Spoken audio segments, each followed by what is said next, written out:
All right, I think we have everyone now. If anyone else wanders in, we'll certainly welcome them. But I want to thank you for being here today. My name is Ann Clothier, and I work up at the Saratoga County Historian's Office and with Saratoga 250. And but certainly have spent plenty of time here. And Jim just won't let me escape, so I'm back again. And so I'm very sorry that we are not getting to get our steps in today and taking a long walk. But on the other hand, we're nice and dry and warm in here, and we still will give you a chance to learn all this information. We've got some hands-on stuff to pass around, and we're going to have fun, rain or shine. As you can see, we've pivoted quite nicely to this, and we, again, are very happy to have you here. So come on up, Jim, and we can get started with our tour, virtual or not. Thanks, Ann. I think Ann may have just forgotten to mention that one of the reasons she is such a resource to us is she worked here for 13 years? Yeah. About 13 years as the education director, and it's always a pleasure working with Ann. Not only from all her history she knows, but she even knows which outlets work and which ones don't. We found that out this morning. I was getting some texts at an early hour. Exactly. So this was this tour that we designed that was going to be a walking tour was meant from the beginning to be kind of different from our other tours on Ballston Spa. Maybe some of you have been on Ballston Spa tours before. We visit the springs, the sites of the old hotels, and so on. And we're actually going to start there for about 2 minutes today. But there's more to Ballston Spa. Thank God there's more to Ballston Spa than the springs, because the springs kind of waned, and the resort aspect of Ballston Spa moved to Saratoga like in the 1830s. So Ballston would be more of a ghost town now if they didn't have one other resource that Saratoga didn't have. They both had springs, okay, but Ballston had running water that you could use for power, okay, water power.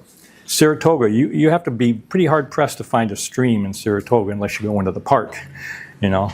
But for Ballston Spa, we had that, and from the beginning, that gave Ballston the opportunity to develop a large number of manufacturing establishments. And that's really what we're going to talk about today. But we're going to try to take this as a virtual tour, and we're going to try to put you in the spot that you would be if it wasn't raining. We're going to start our tour right here, right across the street, okay, at the Old Spring Park. That is a spring that was retapped in 1874. It's not the original spring, which is about 50 or 60 feet south of that, but that's the basis for that park. And we were going to gather there, and I thought we'd start by just looking at this spot from 2025. Let's go back 230 years and see what this spot looked like. And that's what it looked like in 1794. And it's amazing, if you look through here, you see what you would expect for any new settlement, which is trees being girded and taken down and so on. Okay, but in the background, you see 3 substantial buildings, kind of like not what you would normally see in a very early pioneer community, which you would expect to see a couple log cabins and a few cattle or sheep, as we'll find out. So there was something different about Ballston Springs, as it was called then.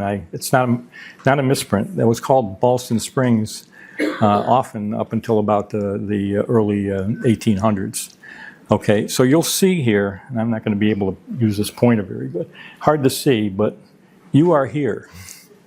Okay, that building is the original Brookside Museum, which was Aldridge's. Okay, and in the distance you can see some other hotels that were springing up. So the hotels were already springing up because entrepreneurs recognized the value of the springs and the people traveling as tourists and to take the water, as they say, for health reasons. So this very spot was really where Ballston Spa began. And whereas the rest of the county had actually, I'd say uphill, because all the rest of the county here is uphill from right down here. Nobody would have built down here unless they had a reason to do it. All the farmers were up on fertile land on the on the plain, whether it's up north in Wilton or east in what is now the town of Saratoga. This was swampland, and you didn't see people settling here until the springs were developed in the 1780s or 1790s. So we'll forward ahead like 20 years, and what did this spot where you are today look like in 1815? Well, you'll see this view is from the porch of Aldrich's or Brookside Museum.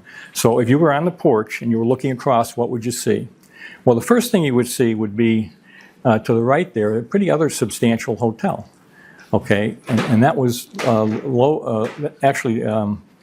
that was McMaster's Hotel, which was actually built by Nicholas Lau, who we're going to talk about in a minute. You'll see other hotels like the American Hotel in the center of the picture.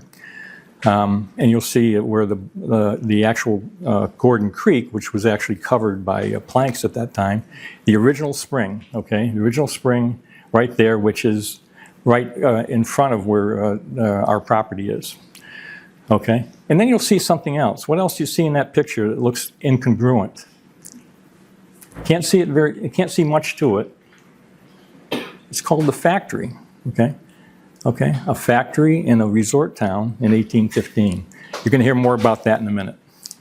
Sir, okay. Can you speak up just a little bit louder? Okay, yeah, I should have had a mic, I guess, but okay, yeah, that is a factory, and that's where we're going to start our tour in a couple of minutes. But let me first tell you a little bit about Nicholas Lau. Nicholas Lau is the reason that Ballston Spa existed.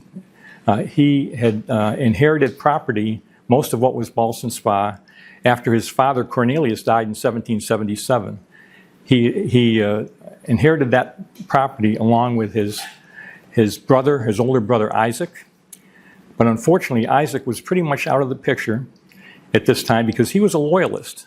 His property was confiscated, and he was in England. Nicholas was a patriot. Okay, and he developed Ballston Spa, Ballston Springs, as early as the 1790s. From that period, he developed the first hotel was McMaster's, I showed you. The hotel that we're not showing you that was his masterpiece, if you will, was the Sanssouci, which is down right across from the parking or the post office now. And that was billed as the largest resort hotel in the nation when it was built in 1805. So he was an entrepreneur, he was a developer, okay, but he had some other ideas, and we'll talk about them as we go. This is that same picture about 1900 from essentially the front of Brookside Museum. Hard to see, but you'll see something different in this image that you don't see in the other images. Can you see what it is? Railroad. There's a faint picture of the railroad overpass. And that's where we're going to go on our virtual tour, okay? And we'll talk about the railroad. The railroad was an integral part in being able to develop the manufacturing capability of Ballston Spa. Okay, as we walk along, now get your shoes on because we're going for a walk. You'll first see the abutment to the railroad. Okay, you've all seen it. Nice, beautiful garden in front of it by, I'll get the name wrong. It's the Ballston Spa Garden Club? House and Garden Club, I believe. Yeah, okay. They keep that up well. That abutment has been enlarged over years, but this is over 150 years old. So we'd walk along there, okay, and then one thing you'll remember from the old pictures is that this is leading you up as we take the walk, take your breath, you got 42 steps to take to the top of that. Luckily you're sitting here and not there. But this is the stairway up to the railroad overpass, the causeway there. And this is a non-natural feature, of course, because remember, this was all swampland. Okay, this was built specifically for the railroad. So what we're going to do is we're going to go up to the top of those 42 steps.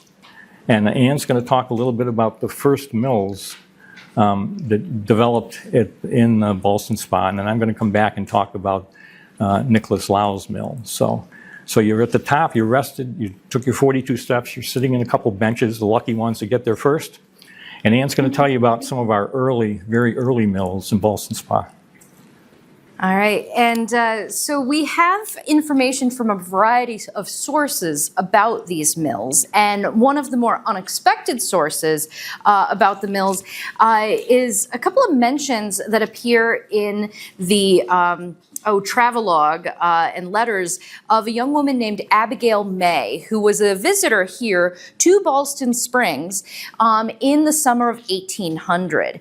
And it's because of this young woman who was in her early 20s, who was coming here to take the waters, to drink the mineral water, to bathe in the mineral water, for her health. It's because of her and her correspondence to her family, her sisters at home, that we have information about the community, but also this very building, because she was writing home and explaining everything that she was seeing. And so we know that this room that we are in right now was added in the summer of 1800 because she mentions it. But she also mentioned some things about the mineral water, quite a bit, in fact, because it was her main reason to be here. And one of the things she mentions, there's a major at Saratoga Springs who told me he came here about 4 weeks ago with his crutches and so weak he could not ride above 10 miles a day.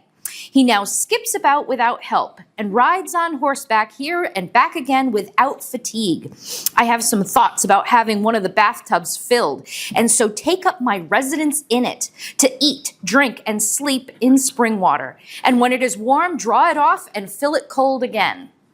So she's seeing other people around her having great benefits from this mineral water, and she's saying, you know what, I think I'm gonna do this. So, and she talks in her journal about drinking the mineral water, and at first she hates it. And those of you who here has tried the mineral water from Ballston Spa or Saratoga Springs, okay? All right, who here has enjoyed the experience? Okay, we have a few people who do, that's excellent. And some people have a taste for it. It definitely has a unique taste. And she talks about her experience of hating it at first, but then continuing on, and then a week or two later, she talks about how it doesn't bother her at all, and she actually kind of likes it. So, so that may be the secret. Returning to it again and again a few more times. So, so she again is seeing these benefits surrounding her, but she also is talking about, again, the community. Mr. H accompanied me in a walk with George, which was more pleasant than I expected, having been told of the dreary country which surrounded the springs. I was agreeably disappointed in finding not only a pleasant shade, but a stream of water and a mill, besides checkerberries and wild flowers in tolerable profusion and variety. So she mentions there being a mill here in the summer of 1800. And then another walk, which we're very glad she took these walks because she described them well. It was actually a very cold day on June 6th. As I could not keep comfortable even in the chimney corner, I gladly accepted the proposal, hoping exercise would warm me, and we had a most delightful stroll to a bridge which commands a view of 2 dams, over which the water runs with impetuosity and forms quite a handsome fall. The landscape taken collectively was really charming. A pretty little house on a hill fronting us, a mill at some distance, log huts scattered about the distant prospect, the river winding in handsome curves, and 3 bridges in sight, though homely, made quite a picturesque scene. And added to that, which were about 20 men and boys fishing. So these are some of the things that she saw right here in Ballston Spa at that time. And the mills she mentions, it's hard to say exactly which ones, but we have some good ideas. Usually in these early communities, the mills tend to spring up in a certain order. And some of the first mills that you really see are the sawmills, because what do you get from sawmills? Lumber, wood, the materials you need to build your shelters. And so also they are dealing with a byproduct of settlement, because people, as we saw in that image a little while ago, there were still a lot of trees, but they were in the process of being girdled and taken down. So trees are both a something in the way, but also an opportunity. So you're taking them down to clear the land for farmland, for building, for industry. But again, these are needed to build the very buildings that you're planning. And another early mill that we see happens to be grist mills. So we've got the lumber for our shelter. Grist mills help us get our food. So the grist mills are grinding up the grains to be able to produce baking flour. So again, another very important thing that's needed in these early communities. And did you want to, what would you like? No, just the grist mills and sawmills, which were really the two, there for two basic needs, okay? Sawmills for shelter, right? And grist mills for food. So those were ubiquitous. They were throughout the county and throughout the early, even the colonial period. And the reason we show these images is basically to show how simple they were at the time. And the reason we say that is that we think of today now the big mills, whether it's a grist mill or anything else, even the ones from 30 or 40 years after this. This was like the real primitive grist mills and sawmills that were often set up by farmers, okay, as a byproduct and a way of cash, being able to get cash for their needs on the farm. So this is something they could build in their shed. You know, grist mill is almost the same, a little more complicated, but you'll see a lot of those around. And there was a sawmill about 200 feet up the stream, the Gordon Creek, right on the south end of here. So there was a lot of that, and the map just shows how, because Saratoga County was blessed with a lot of streams, Kayderosseras being the main one, but a lot of others. There were grist mills and sawmills in the very early days, starting in the period during the Revolutionary War. So that's how the mills got started in this area, was the sawmills and grist mills. Now I think Ann is going to go talk about what came next in the development of manufacturing in this area, and this is kind of an interesting. So this is from 1840, but it's a quick snapshot and a very visual snapshot of the population of the county. Certainly we have our human population right here, but we can see that the humans are drastically outnumbered, and by sheep. Now, we still certainly see sheep farms in this area today, and if you've ever visited our Sheep to Shawl program here at Brookside Museum, you've seen some of the sheep that we have borrowed in the past from some of these local farms. And if you go to the county fair, you see some of the local sheep on display there, but nothing like the numbers that were here in Saratoga County in the early to mid 19th century. And sheep were an amazing resource. So you could get multiple things from the sheep. And of course, we have some of that right here. What do we get from sheep? Wool. And so now we've moved on from, we've got, again, the lumber for shelter, we've got the grist mills for food, and now we're moving on to clothing. Again, those basic needs. So wool from those sheep, very important. Also, as a side note, both from documentary resources, the written word, as well as the archaeological record, the digging out in the ground and finding different things, we know that sheep were also a very important food source. We don't hear a lot about sheep as a food source today unless we're talking about lamb chops or lamb around Easter time or things like that. But mutton, sheep meat, was very, very major part of the diet in the 18th and 19th centuries. And we do see sheep bones with signs of butchering when we do archaeological excavations and in this area, and have found some here at this site as well. Now, If we go to the next slide, we can see the mills that were springing up to deal with the wool. And so there's a couple of different types of mills that dealt with wool.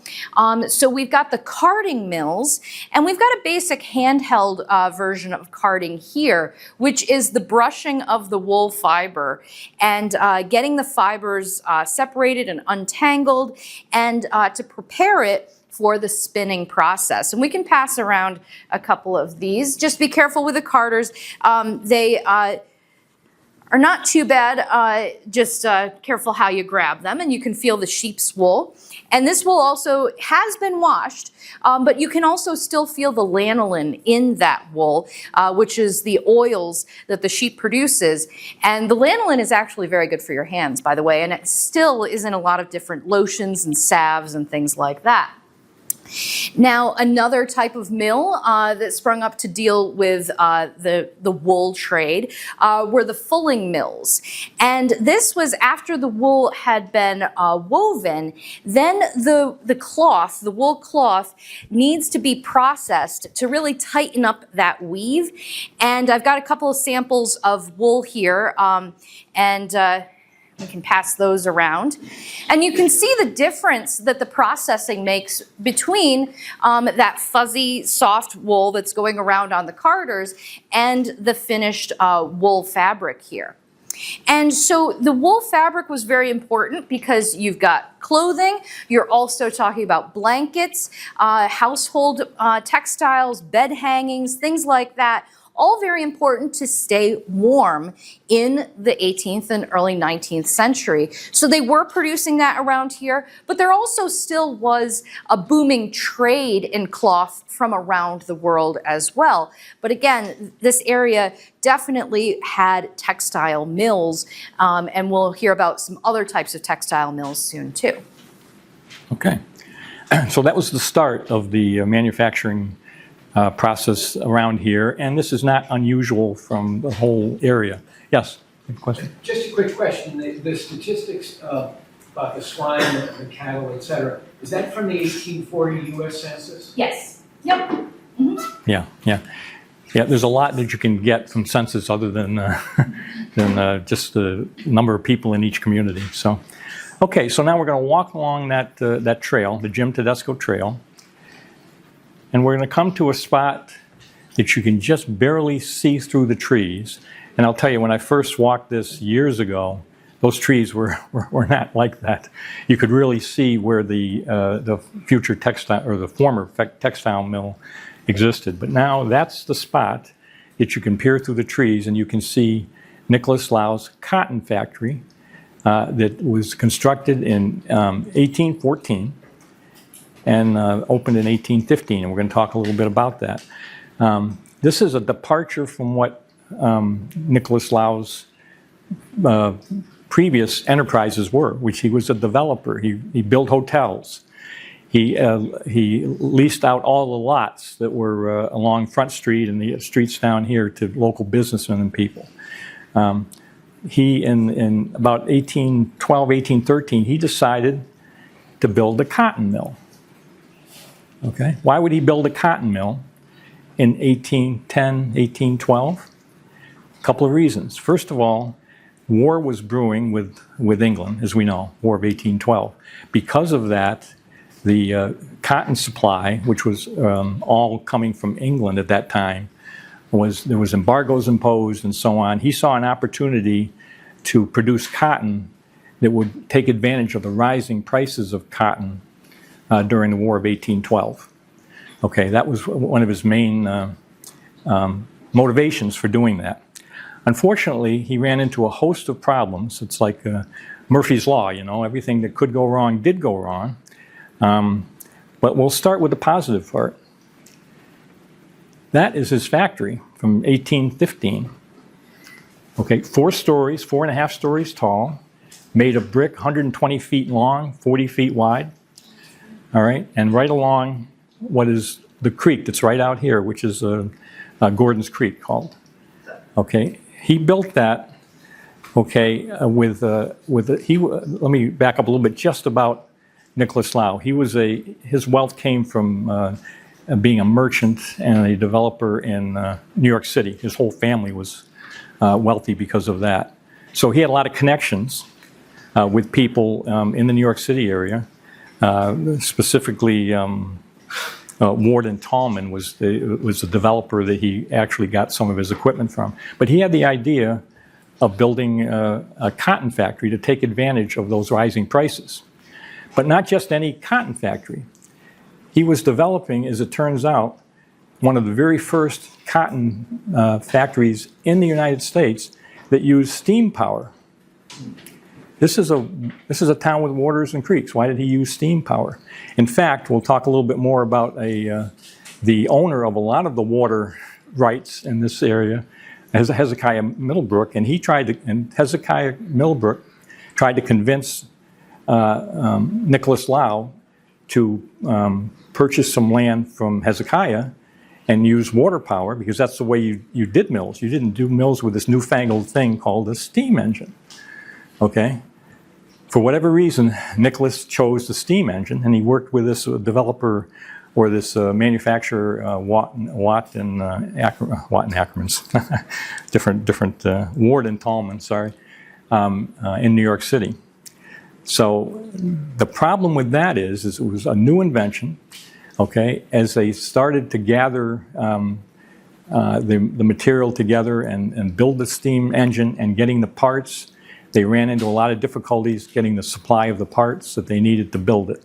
Okay, so something that they expected to be able to be built in 1813, it took to 1815 to build it. His local partner, Benjamin Peck, who was another had a woolen factory up in Factory Village, north of here. He went bankrupt. Okay, so he was out of the picture. And other interesting thing, little known, is that he was friends with and had a good relationship with Robert Fulton, the steamboat man, Robert Fulton. Okay, and he had an agreement or an understanding with Robert Fulton that he would oversee the steam engine. Okay, and check it out and do the critical evaluation to make sure it was right. Okay, and that was a good thing, except that Robert Fulton died in I think late 1814 and 1815. So the story is there's just a lot of delays in that. He got the building up in 1814. It didn't open until summer of 1815. Okay, and by the summer of 1815, what about the War of 1812? It was over, right? And soon after it was over, and into the era of good feeling, it's called, of the 18 teens. Okay, goods came flooding back from England. Price of cotton dropped. Okay, so he was running in. He missed his timing. His timing was off. And then about 3 weeks after they started the engine, the great walking beam, which is the mechanism that was actually developed by Watt in England. It hadn't had any precedent in the United States yet. It had 200 mills in England, but none in the United States. His would have been the first one. It broke. Okay, so now he was in a lot of difficulty. Okay, the prices had dropped. His main steam engine was broken. He had the choice of either to replace it at a cost of like $80,000, which was a huge number, okay, or just fold his tent. He folded his tent. He backed off, and the mill never produced 1 yard of cotton. Well, maybe it did. Maybe in that 3 weeks before it broke, but they were just testing it out. So that was kind of the first major manufacturing activity in Ballston Spa. Turned out to be a failure. Okay, but from failure, what do you learn? You know, you learn from failure, and that did not mean that the manufacturing capability of Ballston was any way compromised, as we'll see later. So what was in that? What's in that location now? Factory's gone. What's in that location now is a flat area that used to be part of the tannery. We'll get to that in stop 9. But yeah, it was taken over by the tannery in Ballston Spa. Okay, and we'll tell you some information as we end this virtual tour today. We're going to tell you some information is not commonly known. I'm not going to say it's unknown, but I think it's not commonly known. But we talked about the railroads, and I wanted to go on. We're walking along the trail now, and about midway down, we were going to stop, and we were going to talk about the Saratoga and Schenectady Railroad, okay, which was the second railroad in the area. The first one was, I think, between Albany and Schenectady in like 1830. This was in 1832, and it came through Ballston, okay, and it came ultimately to Saratoga. Now, why did it stop in Ballston? Okay, the consortium of people that actually put the railroad together were a consortium of prominent Saratogians. Okay, the names like Putnam, Henry Walton, okay, Davidson, who was the publisher of the paper, and so on, and some prominent people in Ballston. It was called the Schenectady and Saratoga because it came from Schenectady to Saratoga. Okay, but it was really the developers in both Ballston and Saratoga that developed it and pushed it and got the bond money and everything else to do it, because it was a much easier way to get tourists to both locations, which were both resort towns. Okay, so that's why that was the reason behind that.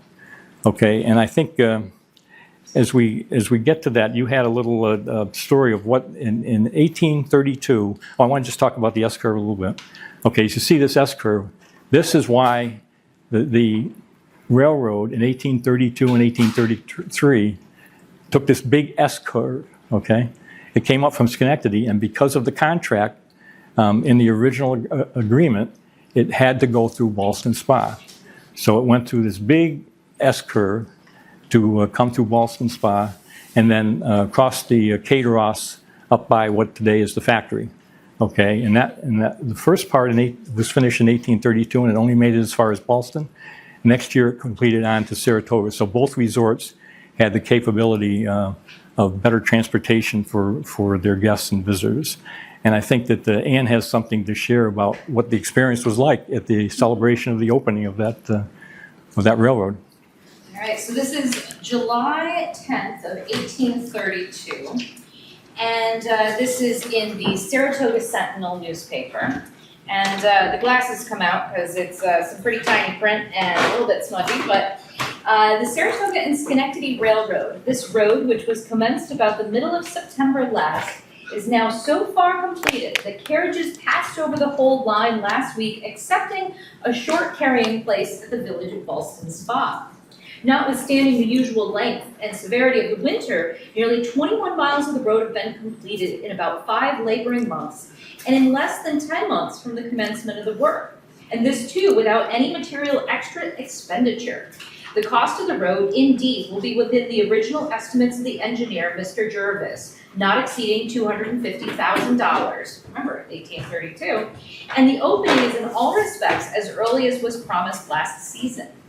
The route, for the most part, is through a pleasant and in many respects a delightful country, enriched with a diversified and beautiful scenery. So nearly connected as this road is with the Mohawk and Hudson Railroad, the Western Canal over which is a bridge, merely intervening, passengers from the south, instead of encountering the dusty, heavy, and tedious roads heretofore traveled, will be enabled to reach the springs from Albany in about 3.5 hours by means of an elegant, safe, and airy conveyance, forming altogether one of the most delightful excursions that can be found in the country. Added to which, the carriages fitted up for the purpose are probably the best of its kind that have ever been made in the United States. They each assume the appearance of 3 spacious coaches and are calculated for 18 or 24 passengers, but are so constituted that by means of light panels or slides, parties of 6, 8, 12, 16, 18, or 24 can be perfectly separated and accommodated, and at the same time enjoy an uninterrupted prospect of the country and a free circulation of air. Now, that free circulation of air is also important because this particular newspaper is full of references to the cholera, which is also raging around this time. So they wanted to, and they were convinced that the illness was caused by bad air. So they wanted to make sure to let people know that you wouldn't be jammed together without any circulation. A train of carriages containing a part of the directors and stockholders of the company will arrive at Ballston Spa tomorrow at about 10 a.m. and at this place about noon. But regular trips 3 times a day between this and Schenectady will commence the day after. The springs will now be brought within a short and elegant ride from Albany, New York, and several of the southern cities, and the objections heretofore raised against our roads as being insufferable barrier to a jaunt of pleasure are obliterated. Instead of the part of the most dreaded, the excursion from Albany to this place will now be the most attractive and interesting. So there you have it. Very nice. And this is just an illustration of what those very early trains looked like. And actually, the first trains from 1832 were drawn by horses before for a few months before that steam engine arrived from England. Okay, and they were nothing more than stagecoaches on rails, as we all know. And one of the things that made that kind of problematic is that the way the rails were constructed. Okay, they would occasionally get splinters of wood going up through the bottom of the carriages, and they were, and either would injure, came close to injuring some of the passengers. They were called snakeheads, so they said, watch out for the snakeheads. So it was a kind of a rough start to the railroad business, but the fact is that this helped both Ballston Spa, okay, for its tourists, but more importantly, Saratoga for its tourists. But in later years, we're not that far away, within a couple of decades, it was very useful for the development of manufacturing in Ballston Spa when the resort business migrated mainly north to Saratoga. So this is an image of the railroad as it was in early 1900. You can see the turntable there in the lower right. The station that Ann was just talking about is just off the screen here a little bit, and that was still there until the 1830s, I think, as well. But if you were on the trail today, instead of sitting in this room, you are here. You'd be up on that causeway that took the train over Front Street, okay, elevated on the abutment along the trail above, or let's say above Ballston and below where the current fairgrounds are, okay, and you'd be walking along that trail. But today you're sitting in a chair, so you have to imagine that kind of a thing. What's the road coming down? The road coming down up here. No, down. Above the, just above the factory. Just above the factory here. This road. I don't know. That would be one. Well, think about where Front Street is. It could be Science Street, it could be Chapman Street, I'm just figuring out which. Okay. So one of those ones that connects East High Street down to Front Street, so. Now, this was the railroad from, the D&H and everything else, and that was in use until about the 1950s when they moved everything out towards the Kayderosseras Bridge that's farther east. Okay, but this was the route of the railroad through Ballston into the 1950s, and it was kind of a problematic route as the town got bigger and bigger, because I think it had 13 or 17 street crossings, grade level crossings. Okay, so every little street it had to cross, and it went over Front Street, but all the streets leading up to that, it had to cross. So people were getting injured as a result of that. So it was kind of a dangerous thing, and that's when they moved the entire railroad east of here and up through, where it crosses in the overpass near SPAC now and goes out West Avenue and so on. But that was the way it was for 120 years. So. Looking at this, I think that is Science Street and Court Street, I misspoke earlier. Might Would be one of the next to ones it, over yeah. here. Yeah, okay. We're not sure. We said CA 1900. It's about a 1900 picture.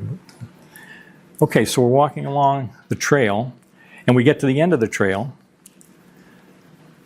and we're going to talk about what we see at the picture at the end of the trail. Have many of you walked the trail? You've been on the trail. So you get to the end of the trail, okay, and you can look down on all these buildings, okay, but it's not easy to get down, okay, from there, because there's the trail ends. It's kind of a bumpy, or not a bumpy road, but a road, Prospect Street, right? Prospect Street with a lot of swells in it and blind spots. So if we were walking today, we'd be walking along the grass to get down to the parking lot. Okay, and that's one of the other reasons we thought, well, maybe not in the rain. We wouldn't want to slide down the hill. But at any rate, when you get to that point, you see several interesting and important landmarks that represent one of the high points of manufacturing in Ballston Spa. First building you see, the gray one on the left, was built earlier than what we recognize as the factory. This was built as a woolen factory in 1844. Okay, so that is one of the oldest mill buildings, maybe the oldest mill building left in the village of Ballston Spa. And that was developed by a team of Jonathan Beach and Harvey Chapman. Now, most of the things that we've read about and researched about that, you don't know a lot about Jonathan Beach and Harvey Chapman. Okay, but it turns out that they were the precursor of all the big woolen and cotton mills, not only here, which is called the Union Factory. I'm going to call that the Union Factory from now on. But the other major factory complex, if you look down Prospect Street, you can't really see it, but the red dot there is really the auto parts store. Used to be a furniture store. I think you recognize that. Right behind there is what they call the Island Mills. Both the Union Mills and the Island Mills, which we weren't going to take you on that tour because the tour would be 3 hours long to get over there, were actually developed by Jonathan Beach and Harvey Chapman. And I tried to find out they were two men that lived in Charlton. They were local people. They were not businessmen of the scale of Nicholas Lau, well-funded and so on. But Harvey Chapman had an advantage because the people that owned all that land were the Hezekiah Middlebrook and his son. Okay, his son was Hezekiah and Michael, all the Middlebrook clan, and we're going to talk more about that in a minute. But how he was able to develop that was he happened to marry Hezekiah Middlebrook's daughter, Mary. So he married into the wealthy family that owned all that, and I'm not sure exactly of the connection of Jonathan Beach, but the two of them formed a partnership and purchased that land that became the Union Mill that we'll hear about later when it went over to George West Paper Mill. And they built that a woolen mill here. Ann was talking about the woolen mill, and that was, I guess, one of the last remaining buildings that was used for woolen mill, or for wool at that time, wool development. Beyond that, you'll see what we recognize as the factory, okay? Okay, you'll see that building. When that woolen mill was there, when first built, you didn't see any of those buildings. I'll show you what you did see in a minute, okay? But this was an area where there was a large, I'm trying to think of, there was a waterfall, but it was because the large elevation change. Thank you for helping me with my 73-year-old brain. The elevation change made it a perfect spot for dams and therefore to generate water power. And this was known by the Middlebrook family since the first grist mill on this spot in this location was actually built way back in 1790. Okay, this is not that, but it's on this site. It's called the Blue Mill, and it's on the other side of the Kayderosseras from the current factory. And that is a picture. That part, on the largest part of that was actually from 1830. That was built by the Middlebrook family, called the Blue Mill. And they had dammed up the creek, and they had the Blue Mill Pond, and they had a lot of manufacturing along that area on both sides of the river. Okay, so when you look at a map that we found staring us in the face a couple of weeks ago, we didn't know we had. Okay, an 1856 map. Okay, and not the Giles 1856 map, which is the one a lot of people are familiar with. This is an 1856 map of the details of Ballston Spa. And you'll see in the area of red what I was just talking about. You'll see here the woolen knitting mill, okay, the gray building. This is the original Union cotton mill of, again, Beach and Chapman. And then the blue mill was across the river. So in 1856, before the Civil War, this was an important industrial complex, okay, in Ballston Spa. It had those 3 different mills at the time, all owned by Beach and Chapman. And I mentioned as well that across Milton Avenue was the Island Mills. Okay, so there's the Union Mill. That same map, if you just rotate over and you look down to what used to be an island. It's no longer an island because I think, help me out, I'm not sure if it was this part that was blocked off, but there's, what's the name of that street? I forget. Oh, let's see. Right there. So we've got Mechanic Street. Mechanic in Street, here. that's the one, Yep. yeah. Okay, and where the Ballston Pool is, okay, where the ice cream shop is, all right? The ice cream shop, there's Milton Avenue. This large area here was another pond that was made specifically for water power. So where the ice cream shop, what is that called? Oh, JJ's. JJ's Ice Cream Shop. This is Milton Avenue, and this is where the JJ's is now, and you can go down Saratoga Street, and then there's the mill. It was called an island because it was an island, but it's been blocked off or developed since then. So, but those are also cotton mills on what they call the island mills. So, and that was all owned by one company led by Chapman and Beach in the 1850s. Now, I got a couple of pictures here that kind of show you a little bit more a later date of these island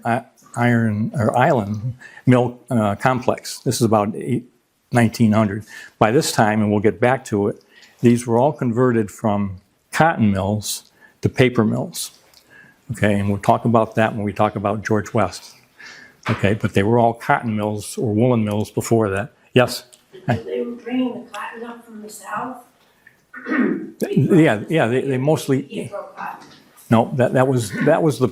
We'll talk about that exactly because what happened is that in the 1850s, when cotton was king, okay, in the South before the Civil War, cotton mills abounded in the Northeast.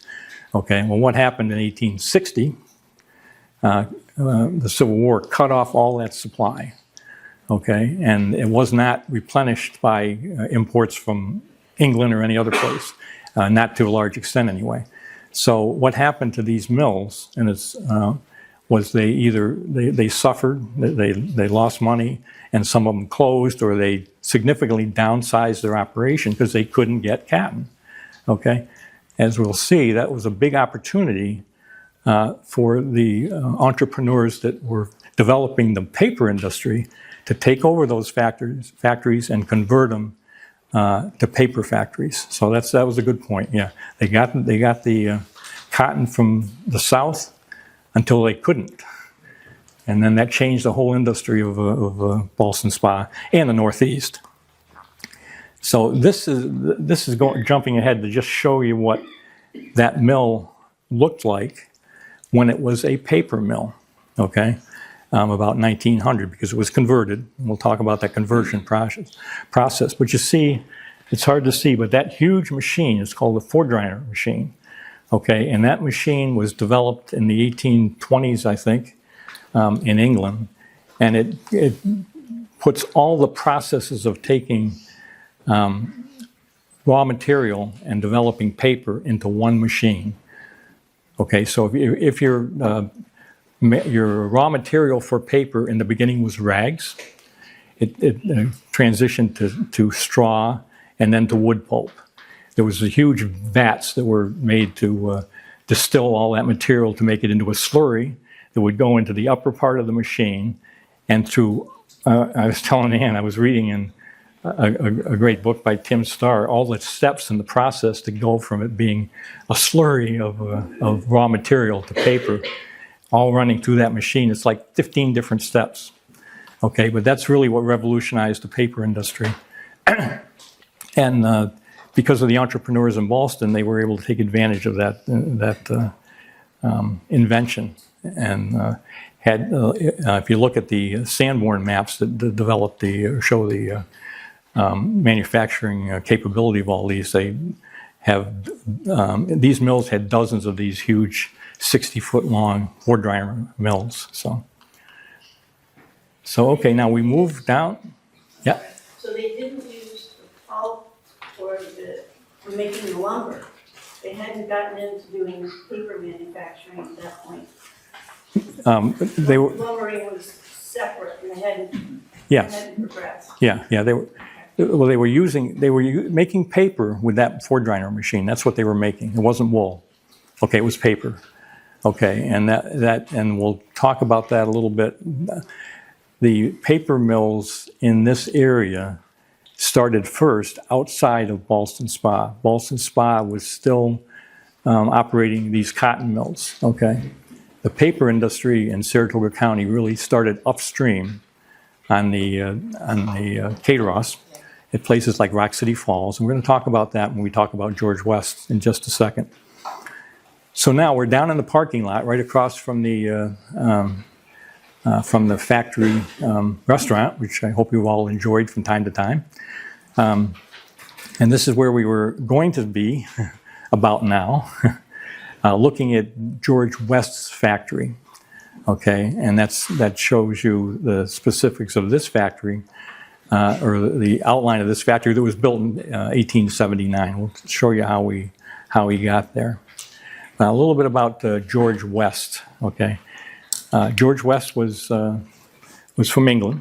He came to the United States and New York City in 1849, and he had some involvement with the paper business at that point. He was like 26 years old or something. But by the time he got to, he emigrated to America, got here in 1849, and along the way, or when he first got here, his infant daughter died as either a result of the trip or some illness after that. George West at that time and his wife were so poor that they could not make arrangements for their infant daughter, and it was taken and put in a pauper's grave, for which he never found where his daughter was buried. And he talks about that in interviews he did later in life when he was a rich man. Okay, that it still bothered him that day, today, or when he was giving that interview, that he could never find his daughter's grave because they had put in a pauper's grave, and he never saw her again. From that beginning as an immigrant to New York City, he moved to Massachusetts. He worked in several paper factories there, and obviously had a great skill as a developer and a person that could actually manage and run some of these paper mills. So in 1860, now remember, we're just before the Civil War, as you were mentioning, he moves to Rock City Falls. He works first at the Pioneer Mill, actually in West Milton, and then he moves and works and ultimately manages the Empire Mill in Rock City Falls, which you can still drive by and see, the Empire Mill. And he was so successful in managing that he built the Excelsior Mill right next door, and in 1866. And then he started acquiring mills outside of Ballston, in Cranesville. And I think, and he actually acquired the Pioneer Mill, all of this in the period of the 1860s. So this picture that you're looking at from the alley right next to Ribbon Cafe, which I would recommend that. It's a great place to get a breakfast and lunch, I guess. When we were standing there, we were going to talk more about what happened after he came to Ballston. But in 1870, okay, he was becoming a wealthy man. Okay, let me just move this on. I keep talking about this alley that didn't have the picture up. So we'd be standing there, and the Ribbon Cafe is to the right, and that's his 1879 factory. But in two things about George West that people don't realize: is he was not much of an inventor at all. He was a businessman. He developed companies along with other paper manufacturers throughout the country whose principal purpose was to buy up patents of people that were the inventors, okay? And by buying up those patents and being able to use those inventions in his paper mills in Ballston, he became a wealthy man. Okay, so that's, at this point, I think we had, so he was not an inventor, and by 1870 he was not in Ballston. So I think Ann's got a couple of things if you want to pass out some of the, did I give you those? All right. Yeah, okay. There we go. This is one of the inventions that he was able to implement in his paper bag factory. If anyone would like to take one home, you're welcome to. We could, but something that is ubiquitous that we see all the time. You might have had a lunch packed into one of these. You might have been sent home from a shop with your items in one of these bags, and they don't seem like a big deal. I get it. They're everywhere. However, in the 19th century, in Ballston Spa, that simple bag, that idea, that concept was huge because these bags were something new. Because prior to that point, products were transported, were stored, were sold in bags like this, which is made out of cotton. And so certainly we've got the issues of acquiring the raw material that Jim was talking about earlier, but also it is quite a process to create a bag out of cotton because the cotton itself has to be planted and maintained and harvested and processed. And then you need to get into spinning it and weaving it and cutting it into shapes and sewing it. It is a very long process. And the longer the process is to create a product, the more expensive it is.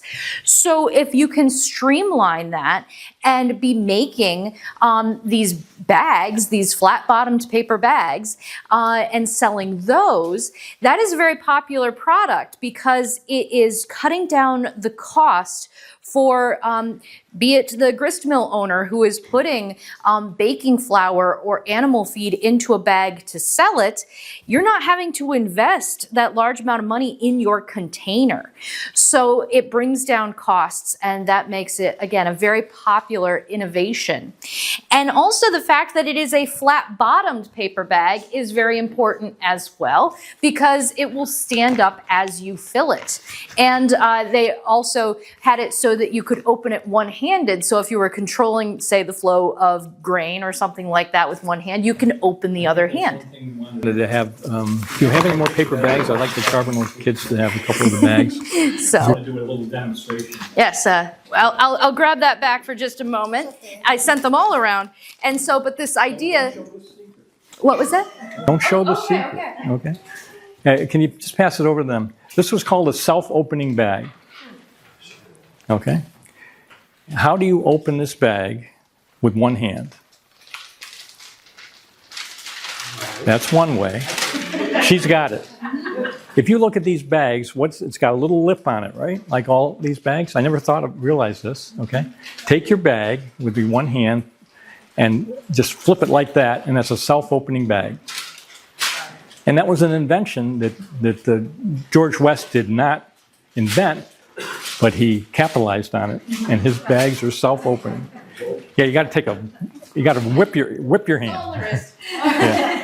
And as Ann was saying, that's so that they could open the bag and with one hand and quickly fill it with the other hand. So. And flat-bottomed paper bags are still in existence, still in use today, and while not made in Ballston Spa. If you buy baking flour, baking sugar, go to a shop and buy a few items, we still see them around, but we often forget that these are still using that same idea, that same technology that was the reason behind so much of the wealth here in Ballston Spa back in the later 19th century. So he didn't design the bag, he bought the patent? Yes. He put together a company with 8 other paper manufacturers whose sole purpose was to buy up other people's patents and then implement it in their own factories. So he was not an inventor, he was an entrepreneur, he was a businessman. Okay, but he was with a consortium of other paper bag, and ultimately that morphed into the Union Bag and Paper Company, or... And one of the inventors, and I don't know that George West worked with her directly, there was a woman who actually developed some of the machinery for the paper bag manufacturing as well. And I don't have her name in front of me at this moment, but yes, there's actually a couple of books about her and about her development of that technology.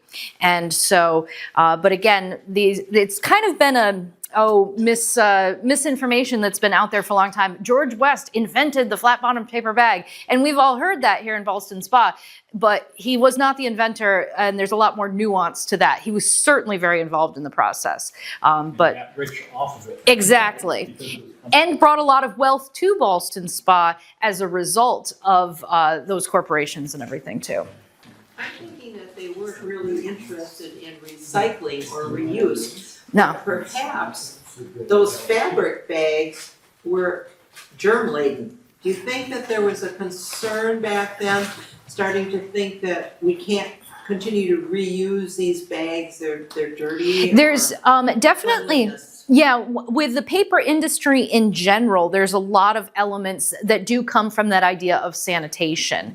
And even the idea of paper cups, a big part of that is coming out of the idea of trying to avoid tuberculosis and things like that. So we see these little cone-shaped paper cups coming about for sanitation. But you're absolutely right. I agree, there is a good strong possibility that had to do with it too, especially when it was for food products, baking flour, baking sugar, things like that. Absolutely. Okay, so how did George West get into Ballston? Okay, in 1855, a guy named Jonas Hovey, who was a successful paper manufacturer in Sutton, Massachusetts, moved to Ballston Spa and bought up all the Beach and Chapman mills that I showed you, both on the Union Mill Complex and the Allen Mill. And he developed all his cotton mills, okay, and in 1873, okay, he passed away, and George West, for an unknown reason to me, was able to purchase his entire estate, all those mills, his mansion, which we're going to show you in a minute, okay, for $70,000, which was really the cost that Hovey paid to get his mansion alone built. I'm not sure how he got it for $70,000, but one of the reasons was the fact that these were cotton mills. Okay, business was declining, and they were really in the red. So maybe he was able to get a fire sale. Okay, he able to do that. And speaking of a fire sale, he bought that in 1876. So speaking of a fire sale, 2 years later, the mills, the Union mills, all burned down. Not the gray building that was the woolen mill, but where all the current, what we call the George West factory buildings, okay, the earlier versions of that all burned down. I guess it was in the middle of the night, right? Some worker or something let it off. Yeah, dropped the lamp and so on. So this is an image that shows that, a painting actually, that shows the destruction of those mills. This was a bad thing for George West, but also a good thing, because what he immediately did, because he had a lot of money at that time, okay, wealth, he immediately rebuilt them into the mill that you see today. Okay, 1878 was the fire. By 1879, his mills essentially looked like that. Okay, this is a picture, yeah, a little bit later, but the fact is all those mills that we see today, and the mill towers and so on, the office is in the very front, as you see. Okay, that was all built within a year by George West. Okay, so he was able, and what he did with both those mills there and the mills in the Island Mill, remember they were all cotton when Hovey had them. As we talked before, they all became paper mills. Okay, So if you look at, and I'm just going to throw, I don't want to take too much time on this, but you know, if you're ever looking for more detailed information on what these buildings, the construction was, this happens to be a Sanborn map. There's multiple years worth of Sanborn insurance maps that are available from like the 1890s into the early 1900s. And they are wonderfully color-coded. And so you can actually look at these maps and find out what material the building was built out of, because that was a major factor in the insurance rates for protecting that building in case of fire. So the pink, what do we think that is? Think about the factory. Brick. So the factory buildings today are bricks. So there's a good chance they had a slightly lower cost for their insurance because their buildings were deemed a little bit safer. And so they were keeping track of exactly what materials were being used in that They even area. have, you know, opinions because it's an insurance map. See what it says there? I don't know if you can read it. It says mutual risk. The fact is, if one of those buildings went up, probably all of them would go up because they're so interconnected and so close to each other. You know, the gray building we talked about in the beginning, he converted that. That was his bag factory, okay, which is now in apartments in the gray building. Okay, remember, it was originally a woolen mill. It became a cotton mill, and then or it went from woolen mill to a bag factory. That's where he made his bags. Down here in the building that is right across from the Ribbon Cafe, behind the office was where his paper machines were, paper machinery, the Fordner and so on, those paper mills. And this is all the processing of the paper at that point. So it was a huge operation by then. Okay, and George West went on to be a politician. In the 1780s, he was 1880s. I'm in the wrong place there, right? In the 1880s, he was in the New York State Assembly. 1872, he was in the Assembly, and he was in Congress for 3 or 4 terms in the 1880s. He became quite the philanthropist in the area. He was well respected. I mean, he wasn't a person who was just, you know, a rich man that didn't seem to care about the community. He was a Methodist, okay, and his background as a Methodist caused him to fund the Methodist Church that was built on Milton Avenue, largely funded. Okay, he was a Mason, and he supported the Masons with financial giving.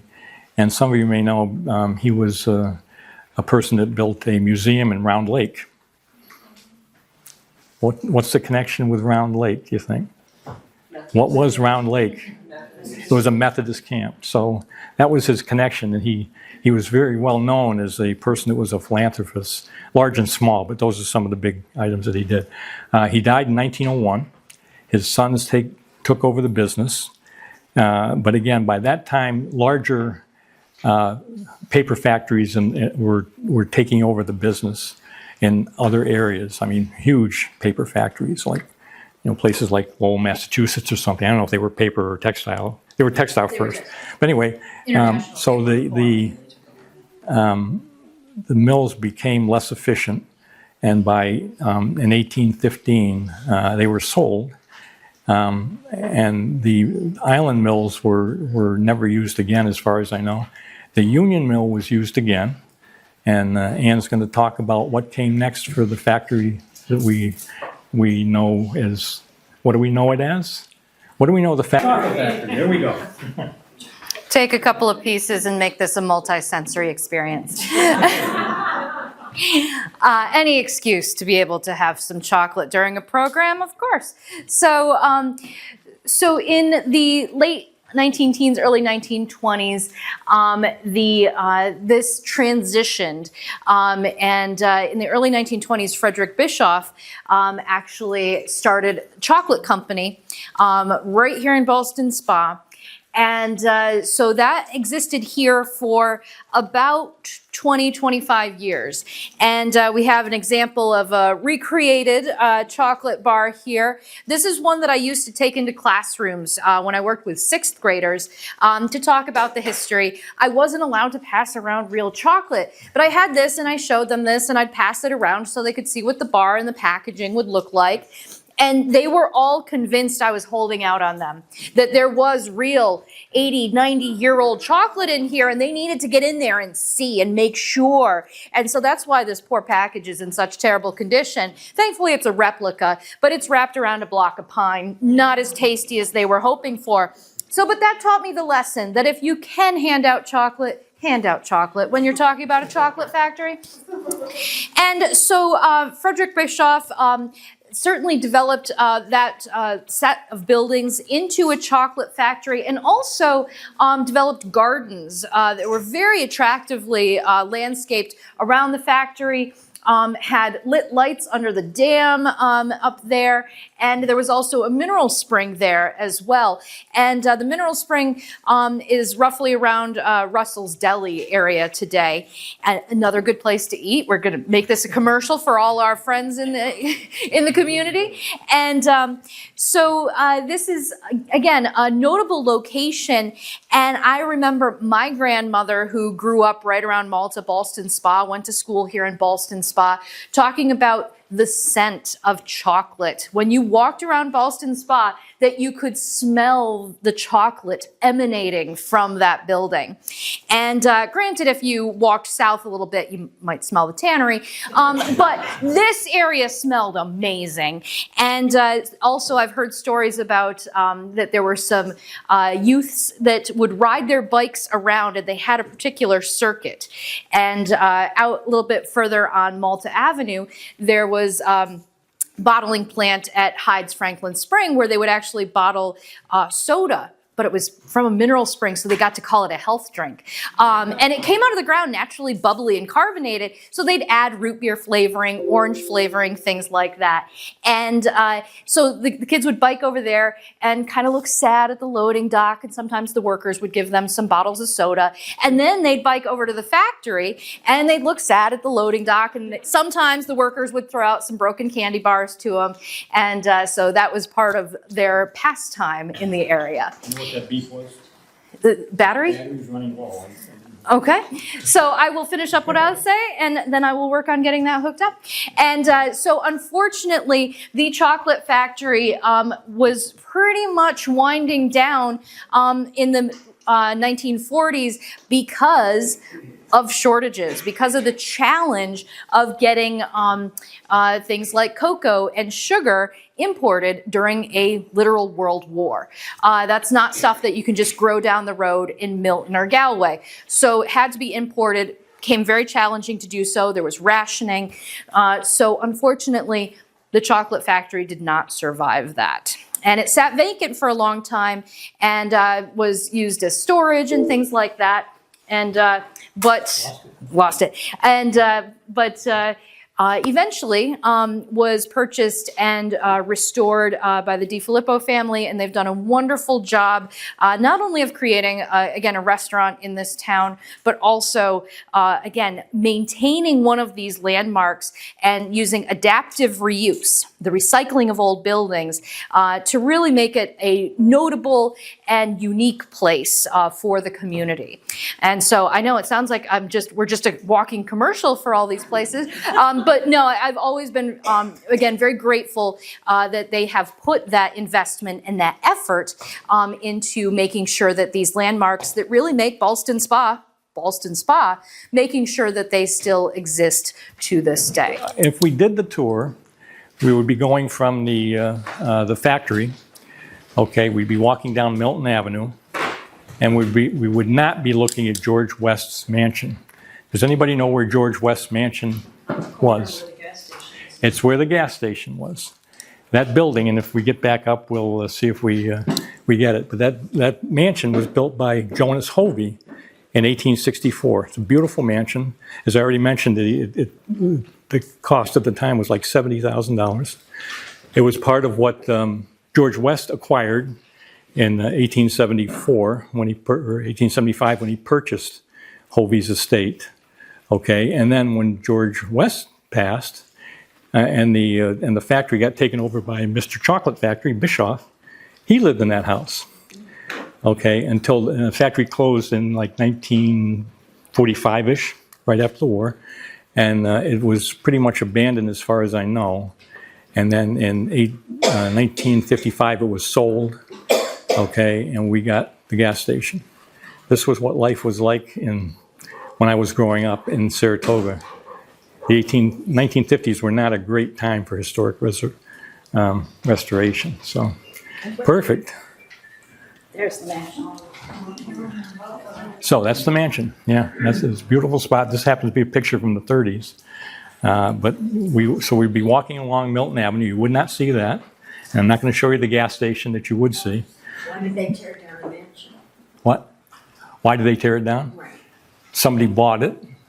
Okay, and it was. I'm not sure. One thing I don't know is what kind of shape it was in. Was it in? I would think that if that happened today, they would have restored it. It wasn't that bad because it had only been unoccupied for a few years.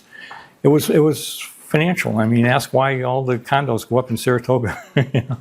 But now there's more historic preservation that would prevent that kind of a thing from happening. But I always blame John Cromie. You know John Cromie?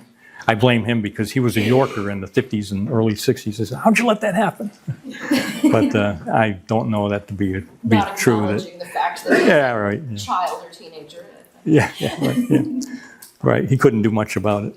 Okay, so we'd be walking down and we just touch base with the churches. There are 5 or 6, and I'm not going to get into an argument, main churches in Ballston Spa, but we'd be walking right past 2 of them, okay? St. Mary's. We were going to set up the camera right here, and you'd see Ann and I standing by that post, so pretend we're there. And we were just going to talk a little bit about the churches, and we start with St. Mary's, even though it was the more recent church compared to the other church across the street, which anybody know is the Baptist church, okay. But the Catholics in Ballston Spa, interestingly, the first church Catholic church in Ballston Spa was on Charlton Street and West High Street, taken over from an earlier Methodist church in 1847. That was their first church. But the first Catholic Mass in Ballston Spa was at the Sanssouci Hotel in 1807. Okay, so they were having like home churches, if you will, rather than a building in a place like that. But this was built in 1897, and it's survived a lot of changes over the years. And that's the rectory next door, the Greek Revival building. If you've never been into St. Mary's, it's worth going, not just for your religious experience, but it's beautiful. And that's what it looks like inside. The picture on the left is before the restoration that they did in the about 2020 or 2022, within 3 or 4 years. And the picture on the right is how it looks today. It's a beautiful church, and I've read that it's kind of modeled somewhat after the cathedral in Albany. So it was a beautiful church. And the point of why did that grow to such an extent that kind of a church could be built in 1897? Okay, a lot of the factory workers in 1900, there were about 1,000 factory workers in Ballston Spa, just between George West Mills and the tannery that we're going to talk about very soon. 1,000 workers. A lot of those were immigrants. A lot of those were either first Irish in the earlier years with the woolen mills and cotton mills, and then obviously Italians in the late 1800s. So the immigration patterns that we all know about that build our country were reflected in the people that lived and moved to Ballston Spa, and it was reflected in where they worshipped because of these locations. So that's why St. Mary's, I think, grew to the extent that it could build that church in 1897. Baptist Church goes back earlier, of course. Baptists came primarily from New England, and their congregation formed in 1791. Okay, they had an earlier church on Ballston Avenue, and I'm not sure exactly where that was. Somewhere up near the Catholic cemetery, I think now. But in 1836, they built a massive church right at the end of Front Street. You probably have seen this picture. Okay, this is from 1836. So if you're, now this is like the Medbury, and that was only there for about 40 years or so because it was built right near the railroad.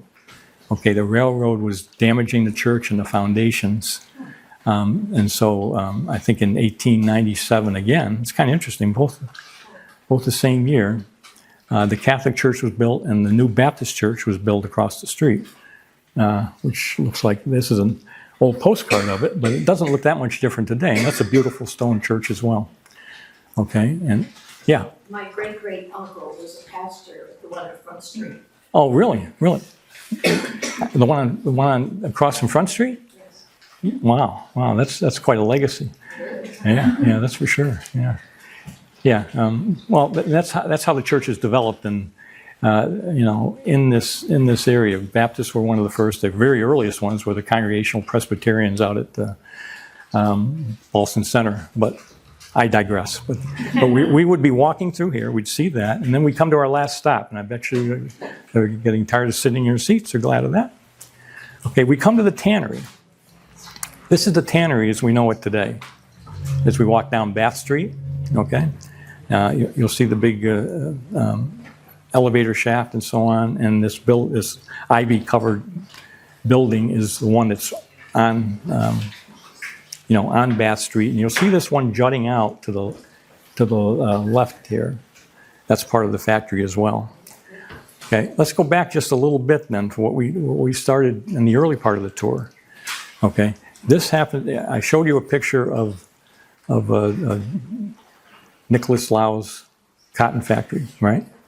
Well, that picture of that building was part of an 1885 illustration of the entire factory.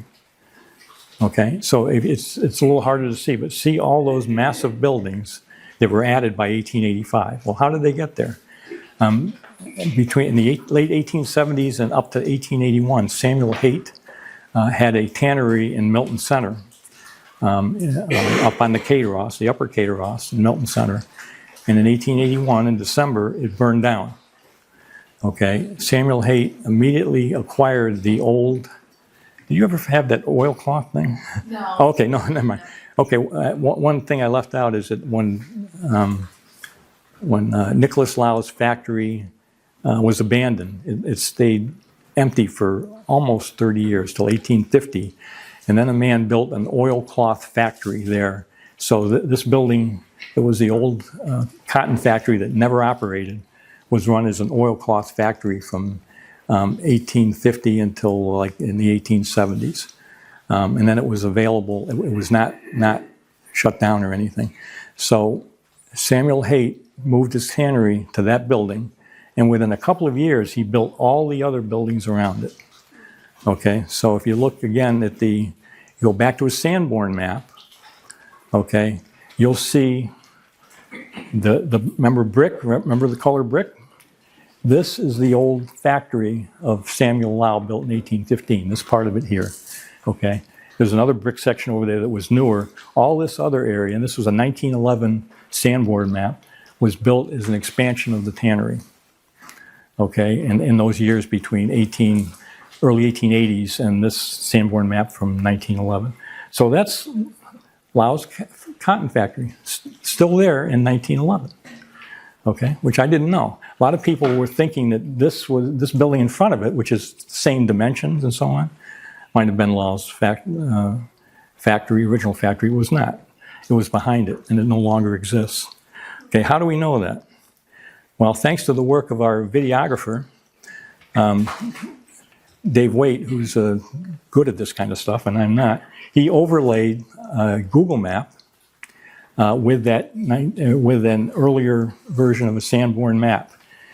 The building that you see, if we were on the tour, and it looks nice now, you could take it if you like, you'd be standing across the street, okay? You'd be looking at that long building on Bath Street that we call the Tannery Building. That's this building here. All the gray, hard to see. And that is not just a little front building, that goes way back, okay? And on this side, it's even harder to see, but that is the building that juts at an angle to Bath Street, okay? And behind that, in 1911, is Lau's factory. So it was still there in 1911. That's the brick factory. Okay, so that was part of the tannery as late as 1911. All right, so how long did that factory, that Lau factory, that legacy factory, exist in Ballston Spa? Anybody know? I don't either. But I know one more thing, okay?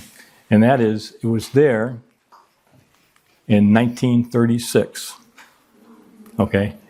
You've probably seen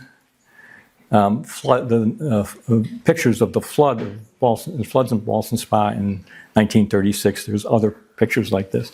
But when I spotted this, I said, wait a minute, that looks very much like Lau's factory. And it's in the right location, okay?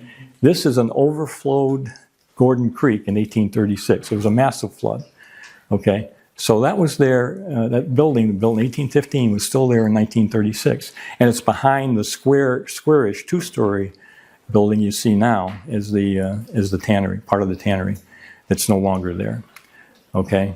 So when did it go, from then until now, it's disappeared. Now you can look and you can see it's not there. The only hint I have is that in the book that we looked at, do we have that book, by the way? I don't know what happened to those books. If you're looking for any further information, yeah, basically, I wanted to give a plug to Tim Starr. This is he's written a book called The Paper Bag King on George West, and this is a great book on. It's called the Mills of the Lost Kayderosseras. Industries of the Kayderosseras Valley. Yeah, extensive research he put into that. We used to have them here. I checked. We don't have them anymore. But anyway, he says in that book, for instance, that there were major renovations at the tannery in 1939. So just 3 years after the flood. My guess is that maybe that's when the building went down.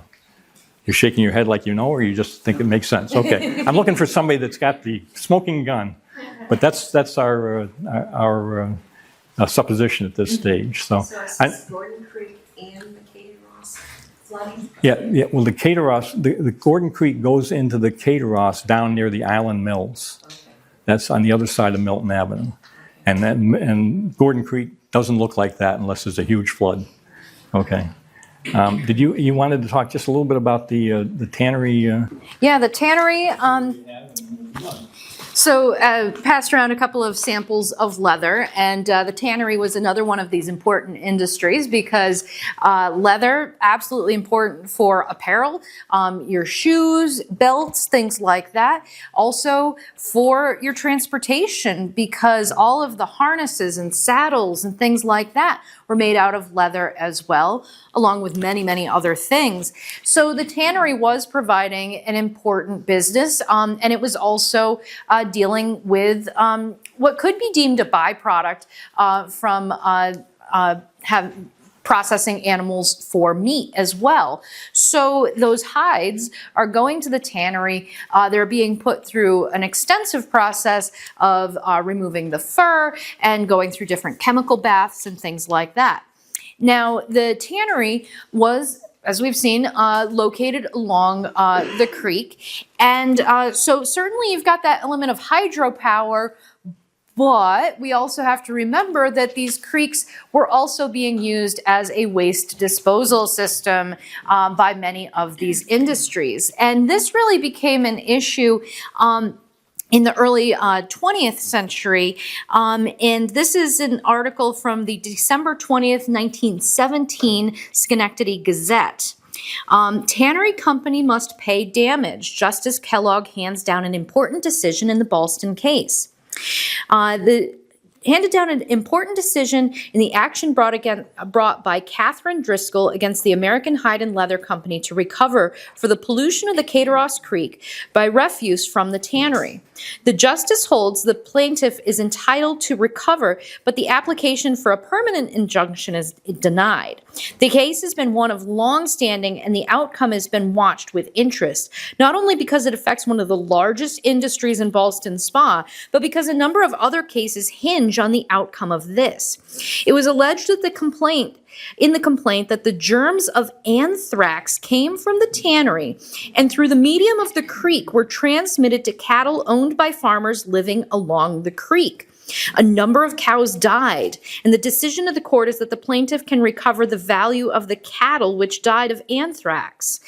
So this is an element of pollution that we don't necessarily think of very much, but it being sort of more of a biological contaminant that went into the creek, into the Kayderosseras, went downstream, headed towards Saratoga Lake. And so this was definitely one of those other issues of industry in this area.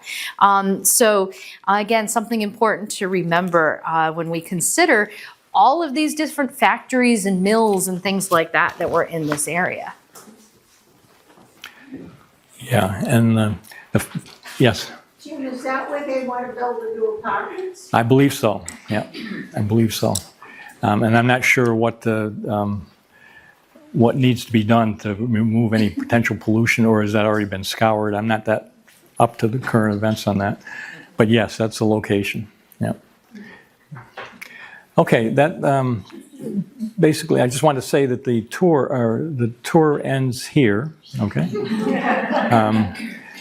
But the fact is that the tannery was one of those immense businesses that was compromised by pollution, compromised by strikes in the 30s and 40s when the unions were fighting, not just in tannery business, but in automotive business around the country and so on. And so that was the last major manufacturing establishment. And there were others. There's the knitting mill and so on, but we haven't got all day to take you on that tour. But this was one of the last significant ones that actually, I think, closed about 1960. Okay. So now from that spot along Bath Street, we go back home and the tour is over. We hope you enjoyed it. We hope you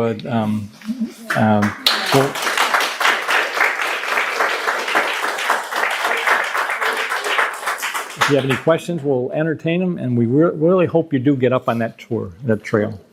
Okay? I have a question. Yeah. You showed us slide with the pond, was it Cook's Pond or something up by Yeah. the Kayderosseras? What happened to that? Well, once they take the dam down, the pond goes away. That's the same with the Blue Mill Pond. If you go down, if you look over, again, I use that reference to the gray building where the abutment is. That's just a series of rapids now. The dam was right behind the Union Mill, okay, and it was such an elevation change that whole area was a big pond. Take the dam down, and it goes back to being a stream. That's the power of water if it's dammed up. So, okay, yeah. As we're talking about the tanneries, does the Kayderosseras go up to Gloversville?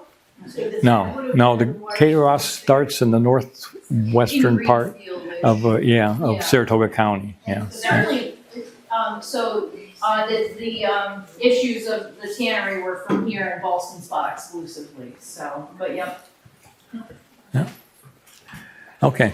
I told Ann when we were talking about it, well, this is an hour and a half tour, but since we're doing it here and you're not walking, it won't take an hour and a half.